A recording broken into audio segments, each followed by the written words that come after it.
Hello, everybody.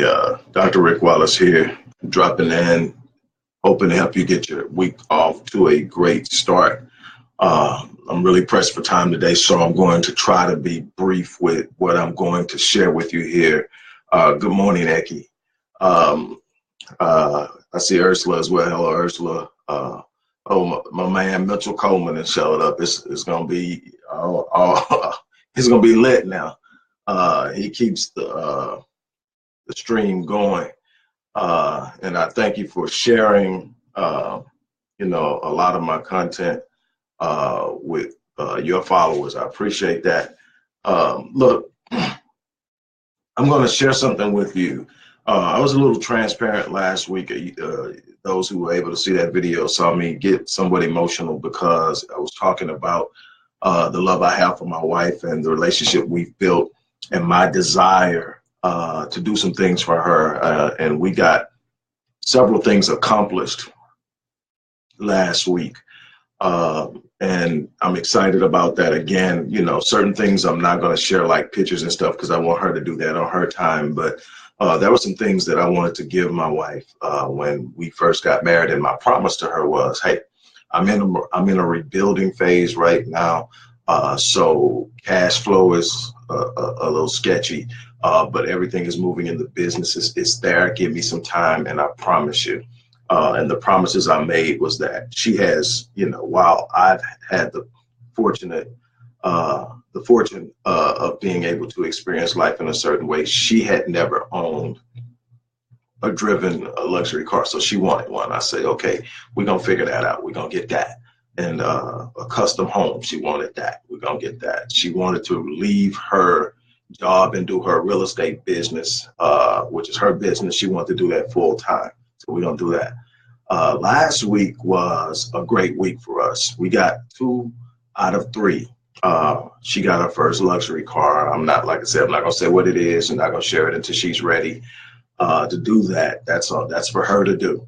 But she got her first luxury car, and she walked away from her job. She turned in her 2-week notice, and they told her, that they would pay her for the final 2 weeks and she could go. So she's at home with me. This is our first week together in the house. So this is going to be interesting because we're like magnets to one another. If we're in the same environment, we are constantly communicating, checking on one another. And while we have 2 different offices set up in the home, we prepare for it. She has an office and I have my office here.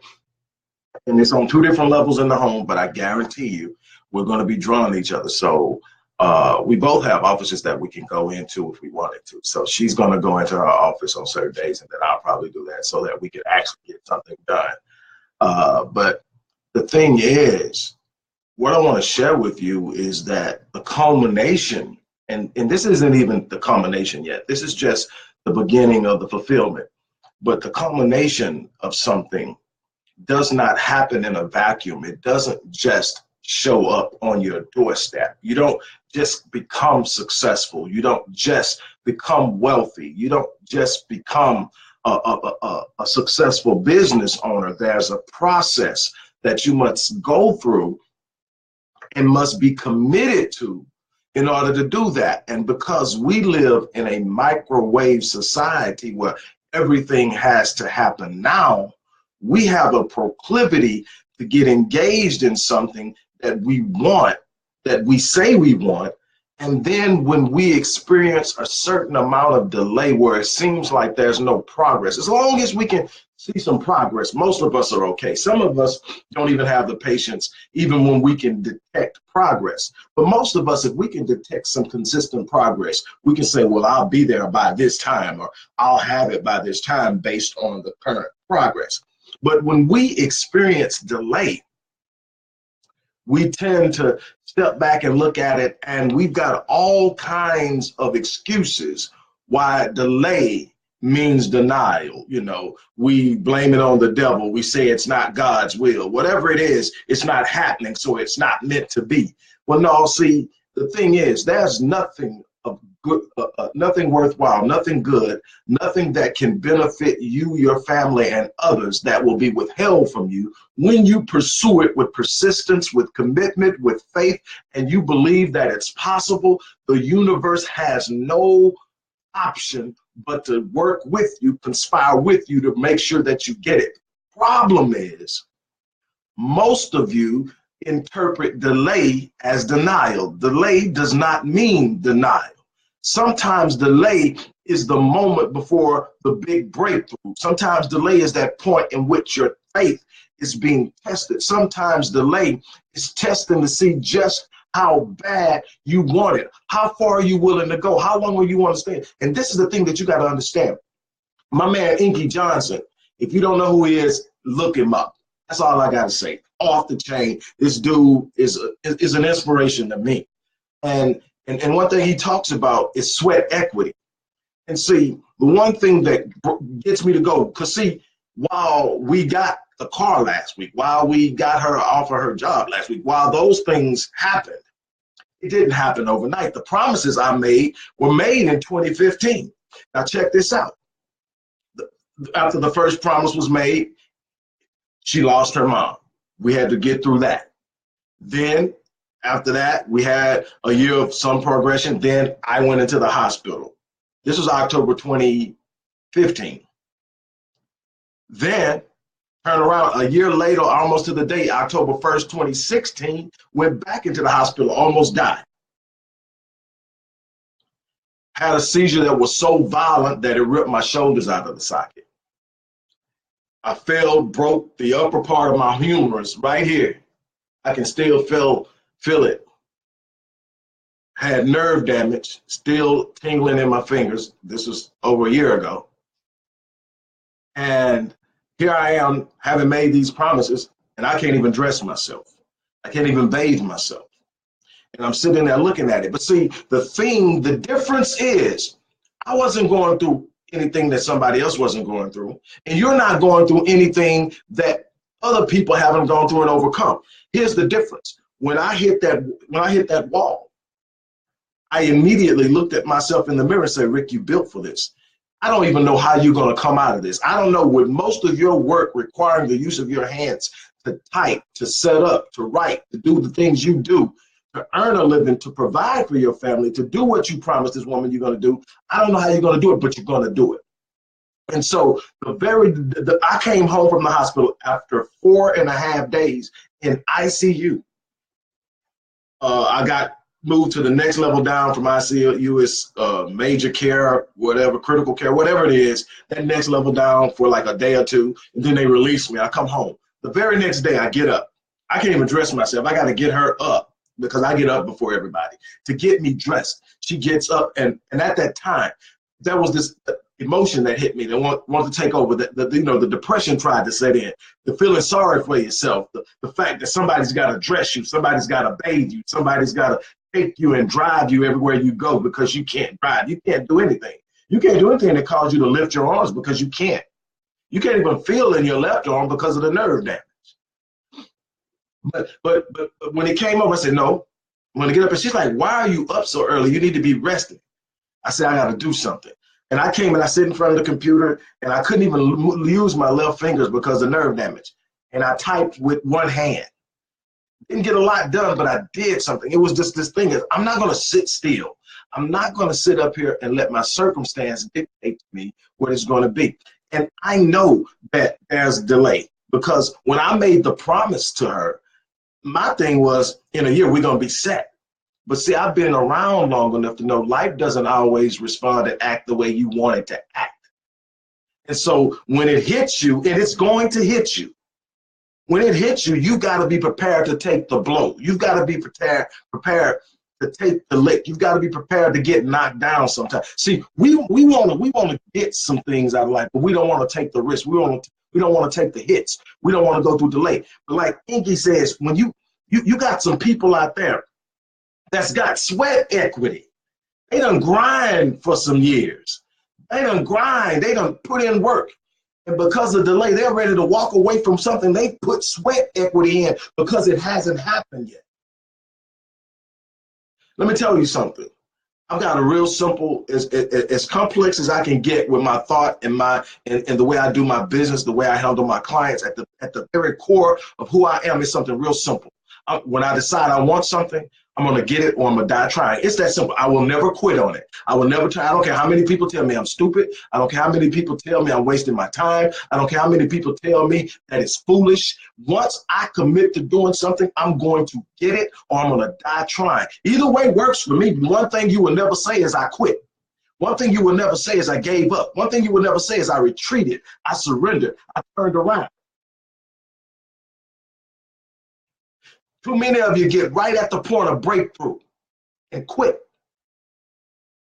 You start listening to what other people are saying. You start reminding yourself of past failures. You start thinking about all the things, how everything always seems to go wrong. You start to rewrite the narrative and create the situation over again. What you got to sit up and say is, I'm in this thing. I don't care what it takes. I'm going the distance. I'm not quitting. I'm not giving up. I'm not turning around. I'm not letting go. I've got sweat equity in this. I've got some years in this. I've got some hard work. I've got some hopes invested. I've got some creativity invested. I've got some long nights invested. I've got some missed dates invested in this. I can't have invested all of that into this and walk away from it. You're this close. Delay is not denial. It's a test. It's a test to see how bad you want it. It's a test to see how committed you are. It's a test to see whether you can go the distance. The people who are successful in this life aren't any more gifted than you. The people who are successful in this life aren't any more smarter or intelligent than you. They simply wake up in the morning, decide what it is they want, get an understanding of what they have to do to have it, and then they go to work. When it doesn't work out the way they want, they reevaluate it, look at it, make some adjustments, and they go back to work. At a point when everybody else is giving up and quitting, they're still pushing. This is something that is, at the core. Excuse me. At the core, you have to understand something. Having a great strategy, having a great business plan, having a great financial plan, having an unbelievable strategy set up of how you're going to open up your life and how you're going to accomplish things is important. Don't get me wrong. It's extremely important. But this is what I can tell you. Strategy and planning is only 20% of the equation. Psychology, mentality, philosophy, and state of mind is 80% of what you're going to do. I have seen it over and over again where there's a person with the perfect plan, the perfect opportunity, the perfect resources, everything just laid out in front of them, but they didn't have the right mindset. They didn't have the right mentality. They weren't completely committed. And then there's this person over here, don't have anything but a dream, but they won't quit. They won't give up. They made up in their mind that they're a winner. They don't care what their current condition says. They know what they are. See, a lot of you are allowing other people to define you by your current condition. Your current condition is not your total reality. It's a moment in time. Every second that passes is now the past. So what you're living in now could change in the next second, in the next 5 minutes. But you've got to have a mindset that's looking for it, that's demanding it. And how do you demand something different in your life? You raise the standards by which you operate. I operate on a standard of excellence. If I'm going to do something, I'm going to do it well. I'm going to bring it to the table. I'm going to deliver more value than what I'm asking for in compensation. I'm going to come to the table and deliver. If you ask me to come speak, I'm going to come deliver. If you ask me to draw you up a strategy for your business, for your life, for your marriage, I'm going to deliver. If you ask me to coach you, I'm going to deliver. Why? Because I have a standard of excellence. I don't step into anything, and that's something else. A lot of you are spreading yourself thin with casual engagements. 86,400. That's the number of seconds you have in a day. Every last one of them has purpose. When God designed you, he designed you and he gave purpose to every second that you are alive on this planet. There is no casual time. But you got a lot of casual engagements. And when you look up, if you really examine your life, you got more casual engagements than you have committed, strong, firm engagements that will deliver something powerful in your life. You got a lot of casual engagements. And here's the problem.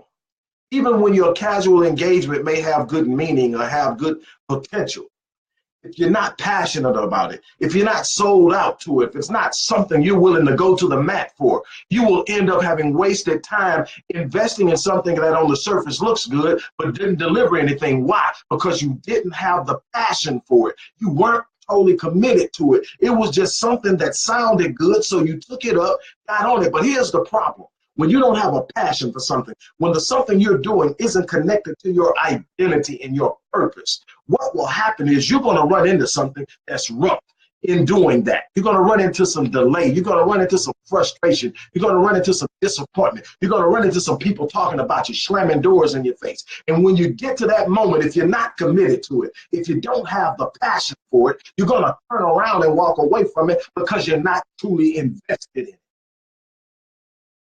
And that's the one thing, people, I am not going to take on something that I'm not 100% sold out to. Why? Because I'm not a quitter. And I'm not going to commit myself to something that I'm not willing to go to the mat for and go the distance. So I select the things that I'm going to do. And while I have a lot on my plate, every last thing that I've selected to be on my plate, I'm going to the mat for. I'm going all the way through it because it's a representation of who I am. It is how I'm writing the legacy that I will leave behind. See, you're going to have some questions in which the answer to the questions define your legacy. Was he committed? Did he finish what he started? How did he treat his wife? What kind of relationship did he have with his children? What kind of relationship did he have with his parents? What kind of work did he do in the community? What was he doing outside of things for himself? What was he giving back to the world around him? Did he make people better? See, there are some things you are supposed to be doing that's writing your legacy so that when you leave this place, people still know you were here.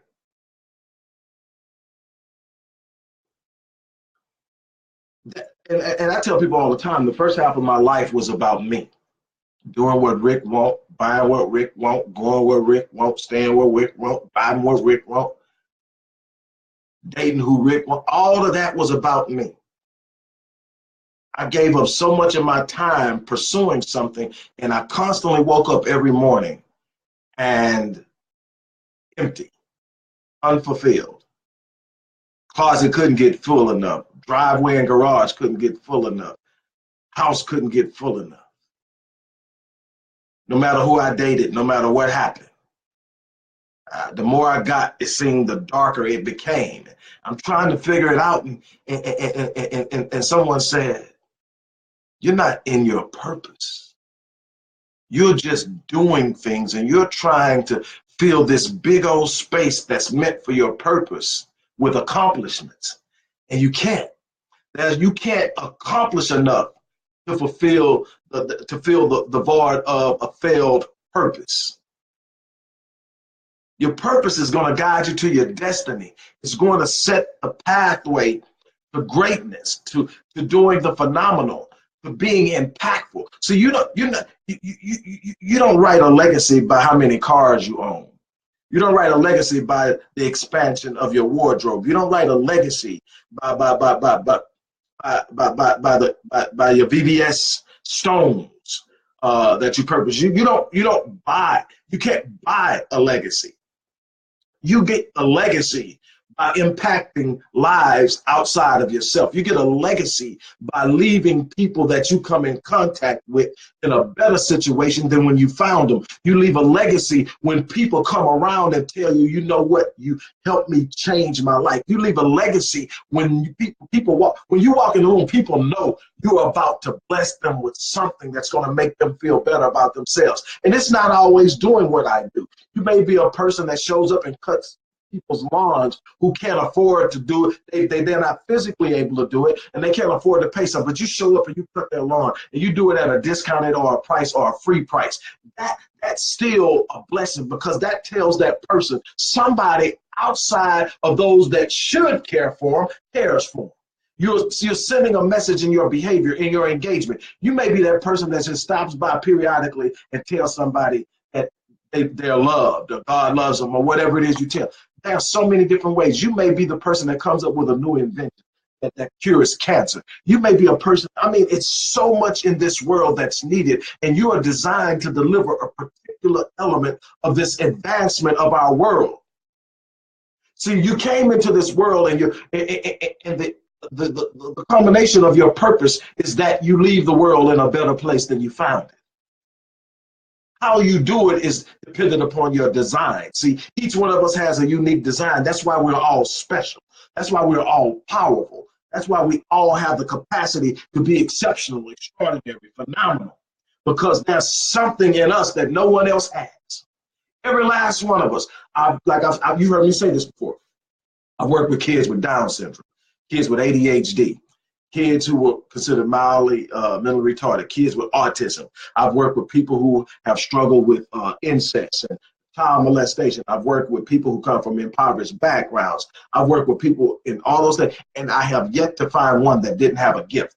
Yet to find one that didn't have something about them. Even the kids with autism and Down syndrome, and the ones who were clad, mildly mentally retarded, they had something. There was something about them.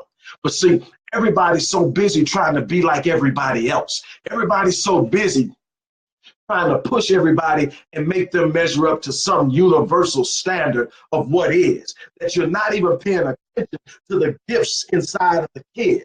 You're not paying attention to what kids are capable of bringing to the table. You're not even looking at your spouse in a sense of what they have uniquely to give to the world, so that you can help infuse power and energy into it so that they magnify their impact. Too busy to say, well, you're not doing it like this. You're not doing it like that. I'm not like them. I'm me.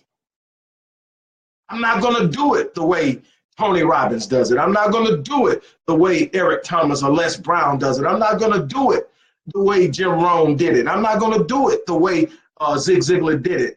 I'm Rick Wallace. I've got my own self, my own personality, my own gifts, my own ability to reach people in my own way. I'm not trying to be what someone else is. Now, there may be elements and components and disciplines that we all use in order to reach the people we engage, but we do it differently because we're operating in our own genius.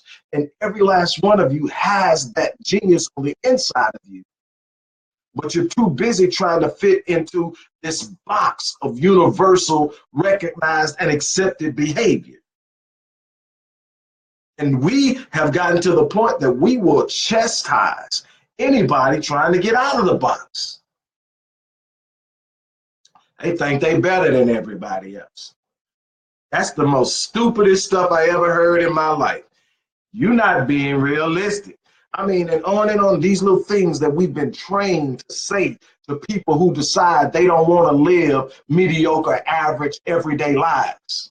What's wrong with my life, right? Well, you think you better than me? No, I'm better than what I am right now. I'm not measuring myself against no other man, no other person. I know I'm better than where I'm at right now. So I'm not going to be satisfied with it. It has nothing to do with you. I'm not sitting up saying I'm better than anybody, but I'm better than where I'm at right now, and I'm going to keep climbing. Now, if that leaves you in the back, if that convicts you and makes you feel some kind of way, that's on you. That means you're not reaching, you're not striving, you're not fighting for something greater. If someone striving to be better makes you feel some kind of way, that's your problem. And what you have to be willing to say and understand is that there are going to be people that will have a problem with you bettering yourself. Because you bettering yourself, you aspiring to do something greater, you aspiring to become something more exceptional and extraordinary and to do phenomenal things, convicts them of their mediocrity. Do you hear what I'm saying? See, when everybody's operating in this box, what we call average, the average person, the average American, the average black, the average, the average. When you got everybody in that box, where everybody's pretty much around the same thing, a little up, a little down, but everybody's around the same, and everybody's doing this here. You know, you got, I mean, when you look at it, it's all really pretty close. If you really measure it, when you measure the elite, successful people compared to poor people, middle class people, and even upper middle class, the difference is extraordinary compared to the difference between those groups. They're not that far apart. Now, they've been given the idea that upper middle class is so much better than poor, not when you compare it to wealthy. Big, huge difference. Well, what's going on? Well, you're sitting in this box and you're operating on default. What's default? Default is if you get up and do what everybody else does, you become average. You're going to be average by default. Unless you're a real screw up, then you'll be below average. If you just, I mean, you just look for the worst decision every time, worst choice every time, then you'll be below average. But if you wake up every day, go to a job, punch a clock, get a paycheck, go home, pay your bills, you're going to be somewhere in that average range. It's just the default. That's what everybody else does. But see, you're sitting up and you're looking at the yacht, the luxury car, the huge home, and the traveling and all of that stuff that certain people get to get, and you're looking at it as if it's some anomaly way off that only a certain people are even allowed to even think about. And you look at it, you say you want it, but you're convinced that you're average and that's all you're ever going to be. So you continually get up and do what everybody else does, not knowing that that's what is creating your average condition. It is not that that's your lot in life. It's not that you don't have the capacity for something greater. It's not that you can't do exceptional, extraordinary things. It's that you got up and you're operating on the default protocol. Get up, go to work, do a job, get a paycheck, come home. And even on a job, that should be something you're doing that makes you stand out. But you're just going to a job, punching a clock, coming in, and you're wondering why other people are doing this and other people are doing this in the company and you're not getting anywhere. Did you ever think that when you go home, John stays? That's why John maybe got promotion. Did you ever think that while you were waiting till the very last minute to leave your home to get on work on time, that maybe Jeffrey gets up 2 hours early to go in and get some things done? Did you think that maybe they've asked for some special training beyond what is required to give them a better understanding of what it is that needs to be done in the company, and that's being acknowledged by people in the company, and they see the commitment? If you're going to be in a company, be the best you can in it, no matter where you're at. If you can't wake up and go to work and do your best job, why are you going? If it's that bad that you can't even show up and give your best. Now, I understand there's some places that you're going and it's zapping you.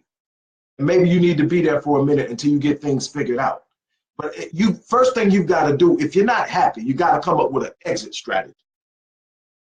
How am I getting away from here? Because if you don't watch out, you will look up, and being at that job will place you in that natural protocol of just showing up and doing what you normally do. And it'll keep you in the rat race, and it'll keep you tied up in survival mode. And you'll look up 15 years and you're still doing the same thing. You're still complaining about it. You haven't done anything. And then you're looking up and people have come and gone and you're still there. And it's kind of weird that you don't get it, that you don't see it, but it's become so normal to get up and complain and go to work. Get up and complain and go to work. My thing is, not everybody's going to own a business, but if you're going to work for somebody, you got to see how helping them with their dream and their vision is going to benefit you in achieving yours. If you can work that out and you are being compensated for it, but more importantly, you're waking up and you are doing work that you're passionate about and that you're fulfilled in, more power to you. But if you're waking up every day and literally the life is draining out of you as you drive to work, you need to come up with an exit strategy. Don't tell nobody I said go out and just quit your job. Now, I've seen it. I've seen people, it's a couple I see on here that came to me that sit up one day and just walked in and say, you know what, the hell with this shit, and walked out and made it happen. Not recommended, but made it happen. Sometimes certain people need that. Certain people need to either be in a situation where I'm either going to sink or swim. Because if you put me anywhere else where I can kind of meander, I will. So I need to totally put myself in a situation where I gotta perform or I don't eat. And then all of a sudden, there they are performing. And so to each person its own, but what you got to do is understand what your passion is. Again, if you're not operating in your passion, it's going to be a problem. It's going to be a problem if you're not operating your passion, because the passion is what pushes you through.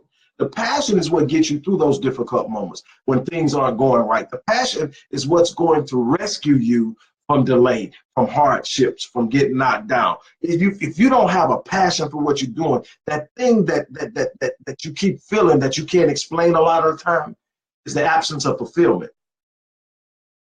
It's feeling like I'm doing all of this and then there's nothing there for me. And fulfillment isn't just what you get in the form of pay. Because what I believe when you truly nurture your gifts and you truly serve your gifts and you truly love and serve other people, money side of it will take care of itself. When you are planting seeds of prosperity in the way that you deal with people, your gift will pay you. Your gift will always pay you. Most people molest their gifts, violate their gifts, mistreat their gifts, misuse their gifts. And so now it's all convoluted and they don't understand why things are happening. They're trying to use their gifts to get over instead of using their gifts to empower, to impact, to touch lives. That's why you're here. I don't care what your gift is and what area you work in, you're here to touch lives, to make the world a better place than what you found. And that's how you have to, if you don't leave the world around you in a better place, you failed your purpose. You failed your designer. You failed your creator.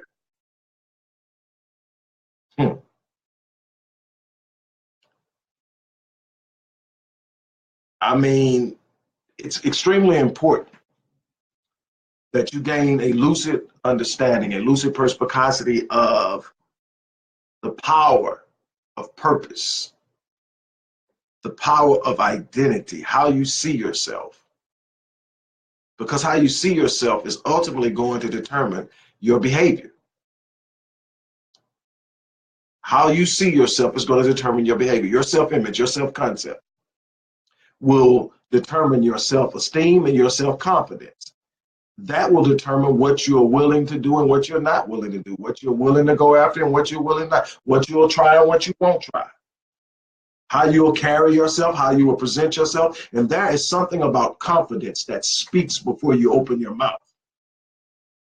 There's an energy emitted in confidence that creates a spiritual aura around you that draws people into you. And it doesn't just draw people, it draws the right people.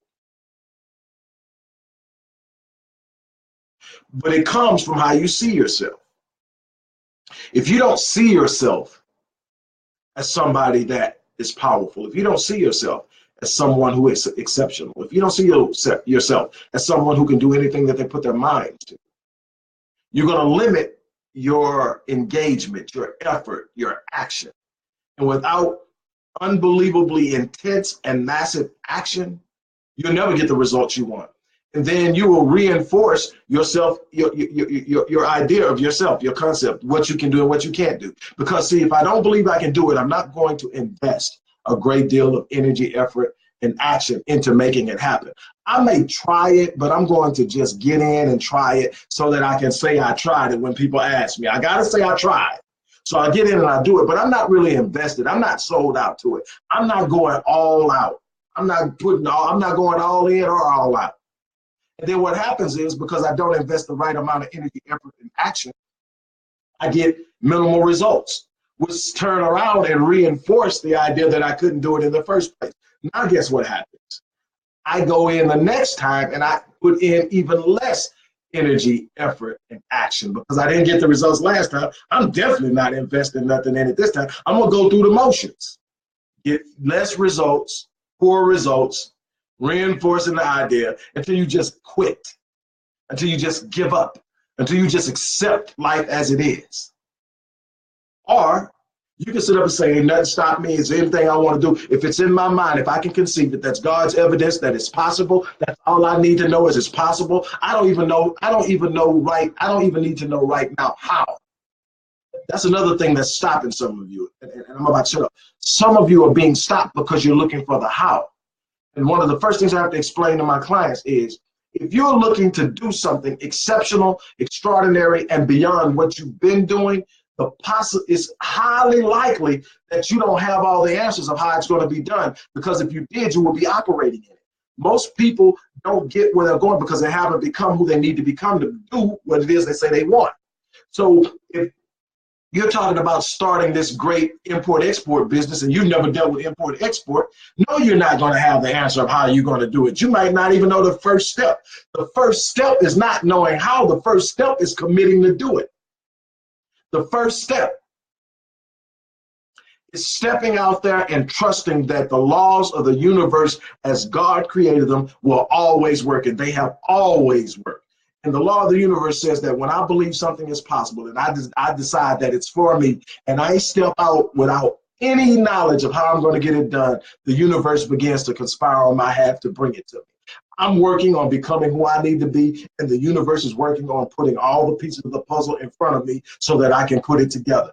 That's how God designed faith to work. You got to sit up and say, I don't know how I'm going to do it, but I'm not satisfied with where I'm at. I'm not going to stay here. This is not meant for me. Mediocrity is not my lot in life. I was designed for greatness. Let me explain something. If you believe in a creator, if you believe in the Almighty, if you believe in the grand design of the universe, then you have to believe that the grand design of the universe has not yet in the totality of history had a flawed design. There's not one flawed design from the perfection of the creator. So if there's not one flawed design, then it's not a problem with the design. You're not designed for mediocrity. You're not designed for low living. You're not designed for poverty. You're not designed for failed relationships. That came through experience and corruption of the design. But the purity still lies within. It's just like having something that was designed for something made out of metal and you left it outside in the rain and you didn't take care of it. It's gotten rusty and it doesn't work the way it should. Take it in, clean it up, get the rust off, polish it up, oil it down, and watch. It works exactly the way it was designed to work when it was first created. That's what a lot of us need, is to purify the corruption of our thinking, how we see ourselves, what we demand of ourselves, what we expect of ourselves. I told you a million times before, God is only going to meet you at the level of your expectations. If you expect that this is what you're going to be doing, you're going to continuously get it. Now, let me tell you something real briefly. Guard your self-talk. Guard the things you say about yourself in your thoughts and in your words, whether you're talking to yourself or you're talking to somebody else. I'm not that good at this. I tried this. I'm just going to do this. And then there's that big word that's a big no-no as far as I'm concerned. I can't. I can't do it because. I can't say it because. I can't change it because. I can't. Your subconscious mind and your non-conscious brain hears it. You're writing the narrative of your future. When you say, I can't. See, the children of Israel said they couldn't. God told Moses, tell them, as they have spoken into my hearing, so shall it be. So shall I do to them.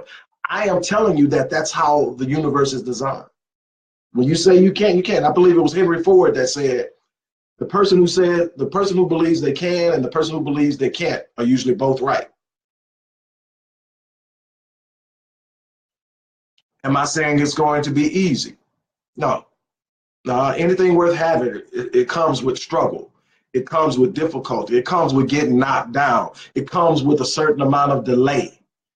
I have never, that I can think of, hit a 90-day, 6-month, year goal on the date that I set.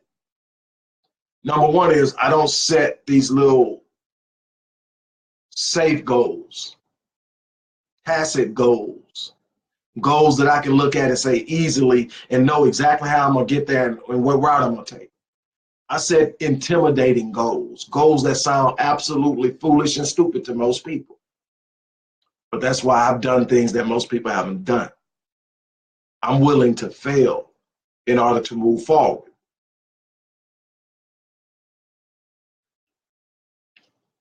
And that's a concept we don't get. We think if we just take it easy, that feel of failure is robbing so many of you. I mean, you can't talk to any successful person and they tell you they haven't failed. Most of them, if they're honest, are going to tell you they failed more than they succeeded. But when they do succeed, it's huge. It makes all the failures worthwhile. The failures are what got them there. You can't be an inventor and not experience failure. You can't be creative and demand great things without experiencing failure. Failure is where things happen at. Anybody that's an athlete or a personal trainer or deals with fitness and understands, when you go into the gym, your goal is to push your body to failure. Why? Because that's where it's forced to make a new adaptation to the demand being put on it. You put a demand on it that's greater than what it's capable of doing, it moves into failure, but it starts to adapt. If this is the demand you're going to put on me, then I'm going to get to where I can deal with it. And before you know it, what used to push your body to failure, now your body can handle. Same thing with your mind, same thing with your spirit, same thing with your emotion, same thing with your creative thinking. If you're never pushing yourself to the point of failure, to the point to where you think you can't go, you are not stretching yourself far enough. You're not growing to the fullness of your capacity. Like I said at the beginning of this, delay does not mean denial. You better push through it. You got equity in this. You got sweat equity, time equity, emotional equity in this. You better go after it. You better go get it. Real briefly, for those of you who haven't had a chance to sign up for the free Rapid Change Breakthrough session that we're currently offering, not knowing how much longer we're going to be able to go because it's getting booked up, but and it's only so much can be done because I'm doing all of them personally. I'm not outsourcing or passing this on to any of my colleagues. I'm doing all of them. And but the questionnaire is right there in the post box. Read it, complete it, email it to the listed email address. Someone will contact you within 24 hours, set you up, and we'll connect. And for 30 minutes plus, because I always go over 30 minutes plus, we're gonna get it in. We're gonna make it happen. We're gonna touch some things. We're gonna examine some things. We can't get everything done in 30 minutes. That's obvious, but I guarantee you're gonna leave there different than you came. I guarantee it. But anyway, I love the fact that you guys stopped by. I hope that have gotten your week off to a good start. There's still a lot that needs to be done. Make this week count. Remember, 86,400 seconds in a day. How you invest in each one of those seconds is going to determine your future. I challenge you to live life on full. I challenge you. Don't leave anything undone in this world. When you leave this place having done everything that was given to you to be done, everything that your design capacity demands of you. With that being said, I'm going to check out of here. You guys are awesome. Have a wonderful day. Oh, man, I didn't see Will dropping here. I hope he's still on here. What's up, bro? Oh, man. But at the end of the day, let me tell you something. It's not who's moving against you. It's not who's hating on you. It's not who let you down, who lied to you, who cheated on you, who did it. It's what you are going to do about it that matters. That is it at the end of the day. Have an awesome day. Have an awesome week. I'll check in on you guys soon. I'm out. Peace.